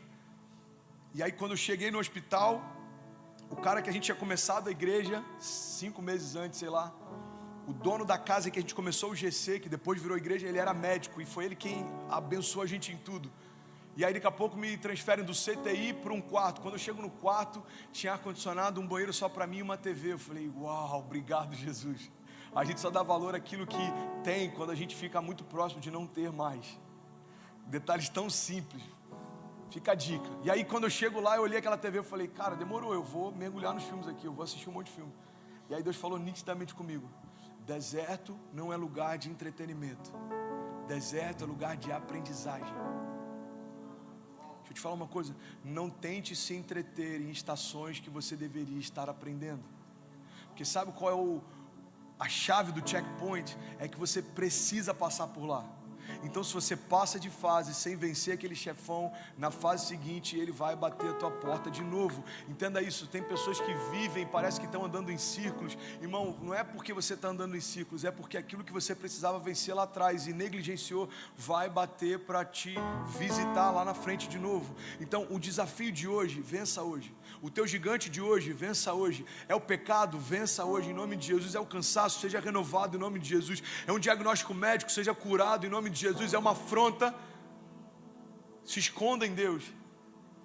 É uma dívida, mergulhe em Deus. Se for algo que você precisa fazer naturalmente, faça. Às vezes a gente espiritualiza tudo porque é mais fácil a gente dizer que é demônio do que a gente aceitar que é caráter. Resolva seus problemas, confronte os seus gigantes, lute suas lutas. Agora tenha plena convicção, em Cristo você já é mais do que vencedor. O que significa ser mais do que vencedor? É a convicção de alguém que entra no ringue sabendo qual é o resultado final. Mais do que vencedor é um exército que entra numa guerra sabendo qual é o resultado final. É alguém que sabe quem é e sabe quem luta por si. Então não se preocupa com o resultado, porque se Deus é por nós... Essa passagem está estabelecendo uma verdade. Irmão, ele está dizendo, é quase como se fosse ridícula a pergunta. Se Deus é por nós, irmão, quem será contra nós? É como aquele irmão mais velho, quando a gente arranja briga na escola. Você está no, sei lá, no first grade, o teu irmão é do quarto. Aí alguém arranjou briga com você, chega o teu irmão. Você fala, irmão, se meu irmão está comigo, quem aqui vai ser contra amigo? Você faz sentido ou não? Comigo eu falei brincando, tá? Cecília estava sofrendo bullying na escola por um período. Eu falei, é porque você é linda demais, não liga não. É porque você é fofinha demais. Aí ela já estava incomodada. Aí, cara, uma coisa que a gente fez mudou toda a história. Um dia eu fui lá e ela falou, pai, entra aqui na minha sala. Aí eu entrei. E quando eu entrei, os meninos que estavam fazendo bullying com ela estavam todos sentados. Então eu já sou um pouquinho maior do que eles. Eu fiquei um pouquinho mais. Se é que você me entende? Eu não fiz nada, irmão. Isso é muito poderoso. Eu não fiz nada, mas eu estava ali. Quando você sabe quem você é, os seus inimigos se sentirão coagidos só pela tua presença no ambiente. E aquelas crianças não são inimigas da minha filha, mas aquela mentalidade, sim, de que eles poderiam falar para ela coisas que quisessem, mas quando o pai dela chegou, tudo mudou no dia seguinte. Não foi intencional, eu só cheguei, pai, isso aqui é a mesa. Eu falei, que legal, filha. E tá lá o cara falou assim, hello, high five, high five, high five. Hi, how's it going? Caraca, que legal, filha. E eu tô lá, um gigante andando no meio do... Uau, que legal, filha. Pera aí, deixa eu puxar a cadeira aqui rapidinho. Para os meninos deve ter sido assim, ela contou tudo pro pai e esse cara veio resolver. Agora sabe o que é interessante? No dia seguinte a Cecília falou, pai, foi incrível. Eu falei, sério? Sério, ninguém mexeu comigo, todo mundo perguntou de você. Então entenda isso. Numa sala em que os nossos gigantes nos afrontam, tudo que a gente precisa fazer é deixar o nosso pai entrar. Tudo que a gente precisa fazer, aplauda mais forte se for para ele, irmão. O que eu preciso fazer? É só chamar o seu pai para entrar. Os gigantes são os mesmos, o ambiente é o mesmo, as afrontas são as mesmas, mas uma coisa mudou: o seu pai entrou na sala. Pai, esses aqui são os meus gigantes: depressão, ansiedade, medo, finanças. Aí imagina Deus passeando no ambiente onde os seus gigantes estão. Eu imagino que nesse ambiente essa frase faz todo sentido. Se Deus é por nós, quem será contra nós? Irmão, o que eu quero dizer para você, e eu não consegui entrar na mensagem hoje, mas existe algo fresco de Deus para a gente. Sério, se você quiser assistir outra parte, assista depois no nosso canal a mensagem da manhã, que foi para um outro lugar também. Se você quer ser indesistível, descansa em Deus, confia nele, e o demais ele fará. Você quer ser indesistível, não negligencie suas lutas, vá para cima dela com confiança. Entra com ousadia, tendo a convicção de que a sua identidade libera o seu destino. Por que eu sou mais do que vencedor? Porque eu sou filho e ponto.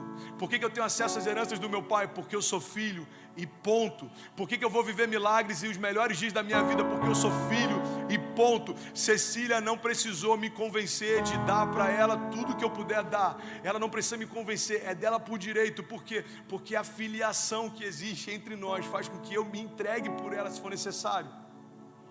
Cecília comprou algo, Cecília te comprou, Cecília, ela nem precisou me conquistar, só o fato dela existir já me conquistou. Ela nasceu e ponto. Você não precisa conquistar a Deus, Ele já foi conquistado por você, porque Ele desenhou você, Ele desejou você, e Ele vai manter você, vai estabelecer você, vai guardar você, defender você. Por quê? Porque como fomos feitos imagem e semelhança, Deus estabeleceu um princípio. Todas as vezes que eu olho para você, eu me vejo em você. É como se fosse um vínculo. Deus está estabelecendo uma garantia. Por que Deus não deleta a criação depois que a criação peca? Porque Ele deletaria uma parte de si mesmo. Fomos feitos imagem e semelhança de Deus. Então Deus olha para alguém e Ele se vê em alguém. Eu vou finalizar aqui, irmão. Recebe isso em nome de Jesus. A única pessoa que em qualquer momento que Cecília viesse a viver, entenda isso, imagina, é só uma conjectura e eu anulo isso já pelo sangue de Jesus. Cecília, imagina, se perdeu, está vivendo uma vida completamente diferente do que a gente ensinou, a gente está tempos sem ver e depois de um tempo ela retorna para casa. E a Cecília está falando assim: pai, mãe, vocês não sabem quem eu sou, vocês não me conhecem, eu mudei, muitas coisas aconteceram. Irmão, entenda isso, eu e Kezinha, nós seríamos as duas únicas pessoas que poderíamos dizer para ela: não, filho, na verdade a gente sabe quem você realmente é, porque a gente conheceu você antes do pecado te deformar. Por que Deus não desiste de você? Porque Ele viu você antes do pecado tentar deformar você. Deus conhece você na tua gênese. Pastor, desde o ventre da mãe? Não, o ventre da tua mãe nem tinha sido gerado e Ele já se relacionava com você. Deus já chamava você pelo nome, estabelecia promessas e palavras, e o universo ainda não tinha sido criado e Ele já se relacionava com a criação. Quando Deus cria o homem, Ele só trouxe forma a algo que já existia. Cara, isso é muito poderoso. Quando Deus cria o homem, Ele só dá forma natural a algo que já existia de forma sobrenatural. Como assim, pastor? Eu vou te explicar. Se saímos dele, já existimos nele. Se saímos dele, já éramos reais nele. Se saímos dele, já estávamos vivos nele. Então o que Deus fez foi só expressar aquilo que já existia. Irmão, no 6º dia da criação, lá em Gênesis, Deus não começou algo do zero, Deus replicou algo que já existia. É o único momento em que Deus abre mão da imaginação, em Gênesis. Isso é muito louco, porque havia trevas e Ele estabelece a luz. Ele estabelece a separação entre a porção seca e a porção molhada, entre o dia e a noite. Ele estabelece a criação, todos os frutos, as árvores, os animais. Mas quando chega na hora de criar o homem, Deus não cria algo que não existia. Ele replica o que já existia. Ele diz: façamos então o homem a nossa imagem e a nossa semelhança. Então entenda, pastor, quando que eu fui criado, quando que eu nasci? Você nasceu quando Deus se expressou pela primeira vez para a criação. E quando Deus foi criado, Deus não foi criado, Ele era. Ele é, e Ele é aquele que há de vir. Não existe início e fim. Ele é o princípio e o fim. Ele é o alfa e o ômega. Ele é infinito e ilimitado. Essa loucura, é aquela canção que eu acho tão lindo. É por isso que ninguém explica Deus. Infinito é algo que não tem final. Ilimitado é algo que não tem limites. Só que Deus é interessante porque não é algo que começou e não vai terminar. É algo que não dá para saber nem se começou. E sabe qual a boa notícia? Desde sempre você já estava lá. E é por isso que quando Jesus estabelece a redenção, e eu finalizo aqui, o que Ele está fazendo é trazendo a gente de volta para o lugar de origem. Jesus diz: olha, o inimigo veio para roubar, matar e destruir, mas eu vim para que tenham vida e para que tenham em abundância. Eu vim, no original ele diz, para que tenham zoe, ou seja, a própria vida de Deus. Jesus está dizendo: eu vim para colocar você no lugar que você nunca deveria ter saído. É por isso que as promessas que Jesus tem para nós são promessas de vida eterna, porque para viver promessas eternas, você não conseguiria fazer isso sendo limitado. Faz sentido? Deus te dá promessas de vida eterna, mas a sua vida termina com 60 anos. Deus te dá promessas de vida eterna, mas a sua história termina com 80 anos. Então Jesus diz: olha, já que você vai viver promessas eternas, você vai receber vida eterna também. Agora nos tornamos um com o Pai. Irmão, a morte não separa mais você de Deus, o pecado não separou mais você de Deus, porque se estamos em Cristo, nada poderá nos separar do amor de Deus, nem anjos, nem demônios, nem altura, nem profundidade, nem o presente, nem o porvir, nem qualquer outra coisa na criação nos separará do amor de Deus que está em Cristo Jesus. Pastor, eu quero me tornar indesistível, o que eu faço? Aceita a identidade que você já tem e caminhe à altura dela. Judas sabia que era discípulo. Adão sabia que era filho. Davi sabia que era rei. Sansão sabia quem era libertador e o homem mais forte que já existiu. Mas o fato deles saberem quem eram não significa que eles não tenham esquecido em algum momento. O que eu vim aqui nessa noite é lembrar quem você é, porque isso libera o que você pode. Você é filho de Deus, você foi comprado pelo sangue do Cordeiro, você foi justificado por Ele, você foi renovado por Ele. Então não há nada nem ninguém, nada nem ninguém que possa mudar quem você é. Não tem nada que você faça para que Deus te ame mais, e não tem nada que você tenha feito para que Deus te ame menos. Ele ama você por quem você é. Você pode levantar suas mãos e declarar isso comigo. Diga: obrigado, Jesus. Diga: porque eu sou quem o Senhor diz que eu sou. Diga: eu posso o que o Senhor diz que eu posso. Diga: e eu vou viver o que o Senhor diz que eu vou viver. Diga: eu não vou desistir, eu não vou recuar, eu não vou voltar atrás. Diga: eu não vou parar, nem me comparar. Diga: porque eu vou viver, a partir de hoje, o maior romper da minha história, em nome de Jesus. Se você crê nisso, aplauda Ele no seu lugar e fique de pé. Mateus 14, 22 fala sobre uma tempestade. Essa tempestade, a gente já ouviu tantas vezes essa história, a gente já ouviu tantas pregações sobre esse dia. Mas eu quero te levar para esse lugar. Você está comigo? Diga amém. A Bíblia diz que Jesus, ele envia os discípulos à frente e ele se recolhe para ter tempo com a multidão e para orar. Então os discípulos vão à frente e no meio do caminho uma tempestade ela começa. Então os ventos são fortes, as ondas são altas. E a Bíblia diz que Jesus então vem andando sobre as águas. Os discípulos olham para ele, ficam desesperados, eles acham que é um fantasma. E aí Pedro tem uma ideia: irmão, tem muitos milagres que você vai viver, que eles vão começar a partir de uma provocação que você vai fazer. A Bíblia não diz que Jesus se apresentou para eles e disse: Pedro, vem para cá andar sobre as águas comigo. Não, a Bíblia diz que quando Pedro viu Jesus, Pedro propôs isso. Irmão, pega isso aqui em nome de Jesus. Tem milagres que Jesus vai até você para fazer. Tem milagres que você vai até Jesus para clamar. Tem momentos que Jesus vai até você, mas tem momentos que você vai ter que ir até Jesus. A Bíblia diz que aquela mulher do fluxo de sangue, ela soube que Jesus estava perto e ela foi caminhando em direção a ele. Ele dizia: se eu apenas tocar na orla das vestes dele, eu serei sarada. Se eu apenas tocar na orla das vestes de Jesus, eu serei sarada.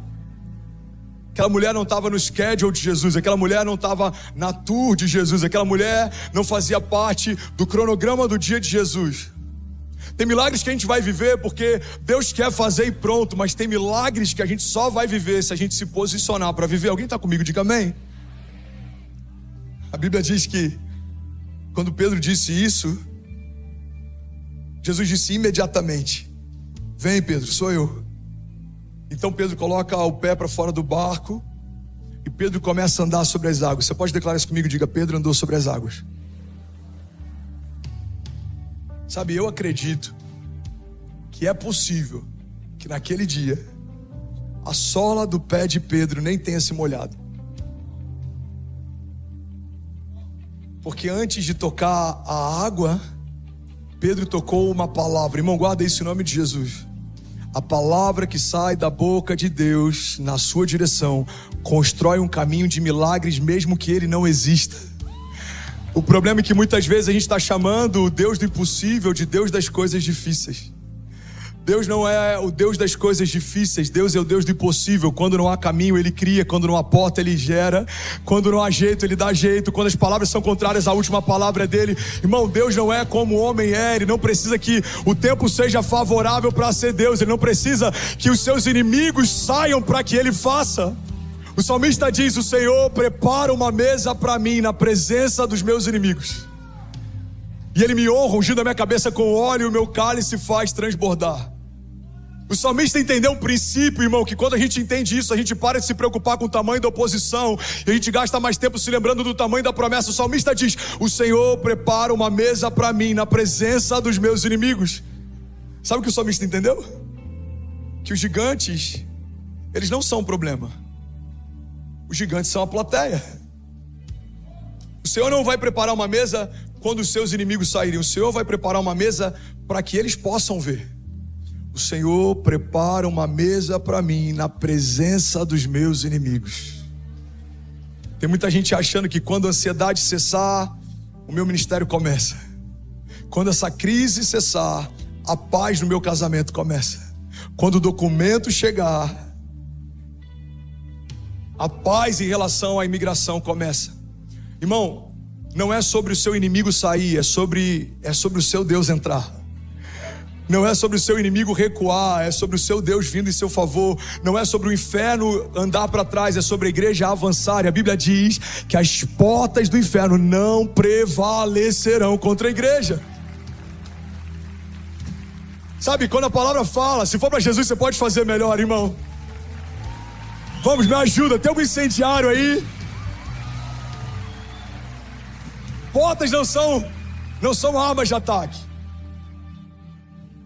A palavra de Deus não diz que o inferno vai vir com portas para atacar a igreja vai resistir. Não. A palavra de Deus está dizendo que a igreja vai avançar contra as portas do inferno, e as portas do inferno não prevalecerão contra nós.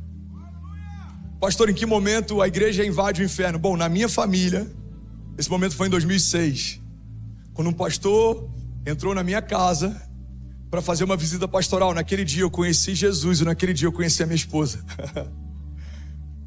tempo que eu tenho com Jesus é o tempo que eu tenho com a Kezinha. Em que momento, pastor, as portas do inferno não prevalecem? No dia que Jesus entrou na sua casa, no dia que os seus filhos se converteram, no dia que você parou de se preocupar com a opinião dos outros e começou a gastar tempo lembrando das promessas de Deus. Irmão, as portas do inferno não prevalecerão contra o avanço da igreja. Em que momento a igreja avança e ela rompe com as portas do inferno? Quando a gente compra um lugar como esse, estabelece uma igreja, quando o estacionamento não cabe mais, quando a cidade tem que mudar o fluxo, quando o avivamento começa a tocar uma nação, quando pessoas se mudam de nações para viver o que a gente está vivendo, irmão, as portas do inferno não prevalecerão contra a igreja. Alguém crê nisso aqui? Diga: eu creio. Diga que eu e a minha casa avançaremos em fé. Diga: romperemos em fé, e as portas do inferno não prevalecerão. Se você crê nisso, irmão, você pode celebrar Jesus no seu lugar. Aleluia, aleluia, aleluia, aleluia. Você está feliz ainda? Diga amém. Agora, sabe o que eu amo? A Bíblia diz no versículo 32, que quando eles entraram no barco, o vento cessou. A Bíblia fala que Jesus vem andando sobre as águas e ele narra toda essa história. Eles acham que é um fantasma. Pedro tem uma ideia, Jesus gosta da ideia. Jesus libera uma palavra, a palavra que sai da boca de Jesus constrói um caminho de milagres. Pedro caminha sobre a palavra, ele afunda, Jesus estende as mãos, coloca ele de volta sobre as águas, eles voltam para o barco. Mas a Bíblia diz que quando Jesus entra no barco, o vento cessa. O que Jesus está ensinando para a gente através desse milagre? Irmão, se Jesus tivesse cessado aquela tempestade no meio do caminho, Pablo, talvez os discípulos gritariam lá de dentro do barco: e Jesus, já está tudo bem, a gente encontra do outro lado. Por mais que pareça sem sentido, é exatamente isso que muita gente fez quando entrou na América, por exemplo. Jesus, eu estou no meio de uma tempestade, abre as portas da nação. Visto aprovado. Jesus, eu acabei de chegar nesse lugar, abre portas de trabalho. Approved. Jesus, eu estou começando a prosperar, abre as comportas dos céus. Check. Jesus, obrigado, daqui em diante eu toco sozinho. Quantas pessoas a gente conhece, talvez essa pessoa seja você, e o Senhor te trouxe para uma noite de arrependimento, que clamaram em meio a uma tempestade, mas quando o vento cessou, se esqueceram quem fez o vento cessar. Quantas vezes a gente clama: Senhor, abre uma porta, e quando a porta se abre, a gente esquece quem mantém ela aberta. Quantas vezes a gente fala: Senhor, faz o milagre, e quando o milagre acontece, a gente se esquece de quem é o Deus de milagres. Irmão, guarda isso aqui em nome de Jesus. O convite que Jesus faz para Pedro é algo tão poderoso, talvez a gente não tenha noção da profundidade do que Jesus está fazendo. Jesus convida Pedro para largar tudo e segui-lo, depois que Pedro acaba de viver o maior milagre financeiro da sua história. Mas por que Jesus convida um Pedro provido, um Pedro abençoado, um Pedro que carrega a provisão, e não convida um Pedro falido, um Pedro de redes vazias, um Pedro frustrado? Por um princípio simples. Se Pedro segue Jesus quando não tem nada a perder, Jesus era a última opção. Mas quando Pedro segue Jesus, mesmo abrindo mão de tudo que tinha, Jesus se tornou a primeira opção. Jesus está dizendo: ei Pedro, você abre mão do último milagre para caminhar comigo? Pedro entendeu um princípio: é melhor caminhar ao lado do Deus de milagres do que eu me prender ao meu último milagre. Alguém está recebendo algo aqui? Vocês estão comigo? Irmão, o desafio na jornada de fé não é começar bem, o desafio na jornada de fé é terminar bem. A Bíblia diz que melhor é o final das coisas do que o início delas. Mas Tomás sempre fala isso: como termina é que conta. Uma fé que confia, não confia só no dia do mar revolto. Confia também quando o Deus da sua história fala: agora não, essa porta não, essa sociedade não, esse relacionamento não. Não também é resposta, porta fechada também é milagre. Alguém está comigo? Diga amém. Então no versículo 32 a Bíblia diz: e quando entraram no barco, você pode declarar isso comigo? Diga: quando entraram no barco, o vento cessou. Se Jesus aqui é tomar, enquanto está longe, a paz que os discípulos iam experimentar, Paulo, era uma paz circunstancial. Por que agora você está em paz? Porque agora o vento cessou.